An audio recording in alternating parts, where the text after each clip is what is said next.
The complex relationship between Master Chief and his AI partner Cortana has always been one of the strongest driving forces for the Halo franchise. It's a genuine bond, but one born out of manipulation, as Cortana is gifted to Chief as a perfect companion to ensure he maintains peak efficiency as a super soldier. In this way, Cortana has always been the more dominant voice in the partnership. She tells Chief where to go and what to do, and Chief's single-mindedness coupled with the ability to solely rely on her means he never has to develop emotionally healthy bonds with normal human beings. Halo Infinite is the first time we've seen the power dynamics of Chief's relationship with an AI flipped, creating an intriguing new take for Spartan 117. Paired with a new AI simply named The Weapon, Chief takes on a more fatherly figure in Infinite. Where Cortana was assertive, quick-witted, and mature, The Weapon is awkward, overly trusting, and silly. She sounds and acts like a childlike version of Cortana, pushing Chief into taking on a more domineering role that has far more control over her agency. This opens new opportunities for a Halo story. In a franchise that has long had an undercurrent theme of familial connections and motherhood, Infinite is the first in the series to focus its narrative around familial responsibility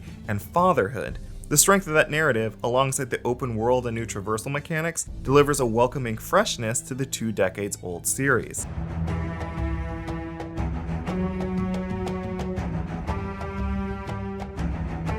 Other than Chief, Halo Infinite doesn't have much in the way of familiar faces. Very early into the campaign, you're confronted with the startling reveal that a lot of the folks you've come to know over previous games are dead or missing in action. Chief finds himself on a new Halo ring named Zeta Halo, which has been partially destroyed. The Banished, an independent army of multiple alien species that splintered off of the Covenant, want the ring for some unknown purpose, and Chief vows to stop them. Without any of his usual allies to turn to, Chief ropes 2 unwitting companions into his fight: the aforementioned Weapon, who was supposed to delete herself following completion of her purpose, and the Pilot, a man desperately trying to just get home to UNSC space after being stranded. The first half of Act 1 and most of Act 3 are traditional Halo, contained, linear levels where you're guided through gauntlets of enemies. The rest of the game incorporates a hybrid open world. You're able to freely move through a wide open area and pursue optional side missions, or beeline for the next main story objective. Reaching those objectives typically funnels you back into the more traditional Halo level design,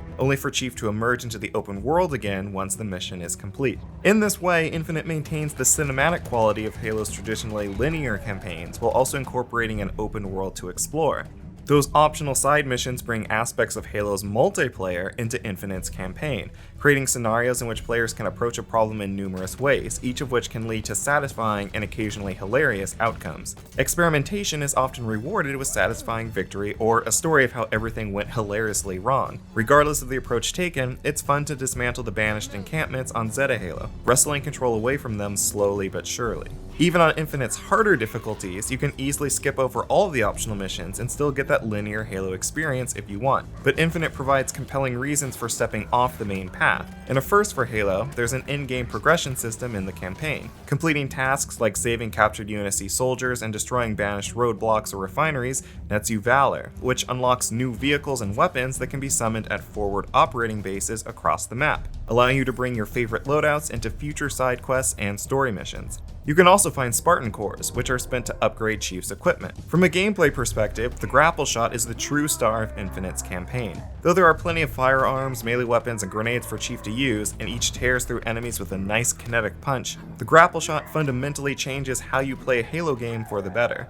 In terms of traversal, a grappling hook makes Chief more nimble and opens up new vertical pathways while exploring Zeta Halo. But the tool is far more valuable in combat, allowing you to grab far-off firearms when your current one runs out of ammo, pull you into range so that Chief can land some solid hits, or simply yank you out of a firefight that's not going your way. It opens up brand new strategies for handling old enemies too. For instance, Jackals will momentarily drop their guard if you grapple and pull at their shields. The Grapple Shot makes Chief a faster and more efficient killer. You're still doing the same loop of gunfire, grenades, and melee, and the dance of using your shield to tank hits and taking cover when said shield is broken is still the same too, but Chief can storm through enemies far more efficiently now, adding more strategic considerations to the tried and true formula. Chief's remaining equipment doesn't quite reach the same highs as the Grapple Shot, but they are still valuable in combat, each in their own way. Enemies hit hard in the heroic and legendary difficulties, and mastering how to use all of Chief's equipment opens up new means of taking them on and surviving. Oftentimes, it can feel like Infinite is actively discouraging you from engaging in the other equipment though. The Grapple Shot is unbelievably useful in practically every situation. You have to temporarily switch away from it to use Chief's other equipment. This does lessen the impact of unlocking a new ability, as it's hard to get excited over new equipment when I know I'm likely only going to use it a few times that I can keep the Grapple Shot ready in my fight against the Banished. The Master Chief returns. We thought you dead, tossed into the void. The War Chief of the Banished isn't all that interesting as a principal antagonist. The dude's got an incredible "I am clearly the bad guy" voice that reverberates with a growling rumble whenever he monologues. But his motivations don't really extend beyond being the leader of a group of bloodthirsty killers. Prior to the events of Infinite, the Banished waged a months-long war in the UNSC that saw their leader psychologically and physically dismantle the human military soldiers and Spartans. But none of that absolutely evil energy is present in Infinite, resulting in a villain who's hard to care about. Instead, the intriguing characterization is reserved for Chief, the weapon, and the pilot. The trio form a family unit, with Chief at the head. This setup affords some incredible insight into Chief's psyche, as the armored warrior is confronted with two allies who aren't career soldiers. A truly incredible scene partway through the game sees the pilot and Chief confront each other, and what follows is a rare moment of vulnerability that humanizes Chief in an unexpected and meaningful way. Scenes like this are sprinkled throughout the campaign, as Chief, the pilot, and the weapon all confront their own humanity and their innate responsibility to each other.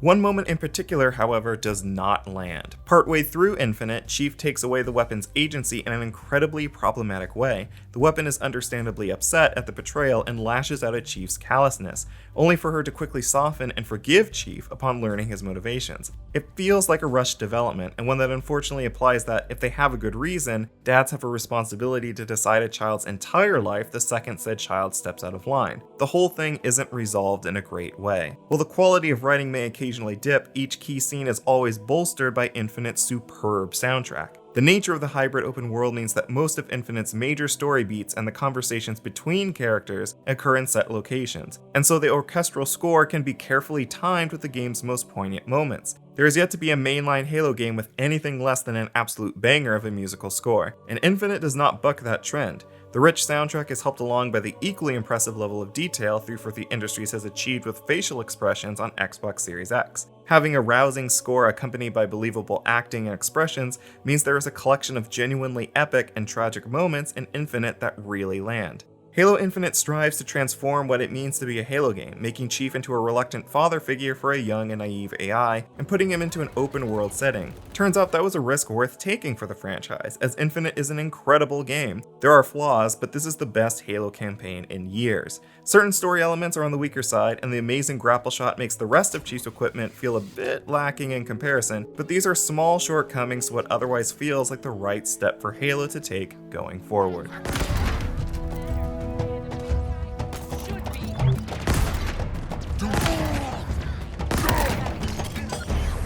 Eyes up. Reinforcements.